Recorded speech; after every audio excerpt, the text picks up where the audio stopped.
ഒരു 2ാം ക്ലാസ് വിദ്യാർത്ഥിയുടെ ഫേസ്ബുക്ക് പോസ്റ്റിൽ പറയുന്നത് പോലെ ഓരോ മലയാളിയും അർജുനെ ഓർത്ത് സങ്കടത്തിലാണ്. ആ പോസ്റ്റ് ഞാൻ പ്രേക്ഷകരുമായി ഒന്ന് പങ്കുവയ്ക്കാം. ആ പോസ്റ്റ് ഇങ്ങനെയാണ്: ഇന്ന് എനിക്ക് സങ്കടമുള്ള ദിവസമാണ്. കേരളത്തിൽ നിന്നും കർണാടകയിലേക്ക് വണ്ടിയുമായി പോയ അർജുൻ മണ്ണിടിച്ചിലിൽ കാണാതെയായി. എന്റെ അച്ഛനും ഡ്രൈവറാണ്. ദൈവം കാത്തുരക്ഷിക്കട്ടെ.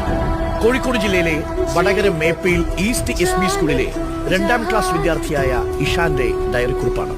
ഹൃദയത്തിൽ തൊടുന്ന കുറിപ്പാണ് കേട്ടോ.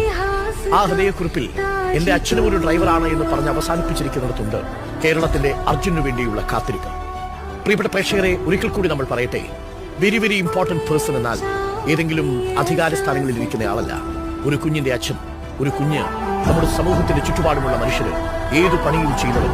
ഗാന്ധിയുടെ ഭാഷയിൽ പറഞ്ഞാൽ ഒരു ദരിദ്ര നാരായണനും അന്ത്യോദയത്തിൽ കാത്തുനിൽക്കുന്ന സാധാരണക്കാരനും നാട്ടിലെ VVIP കളാണ്.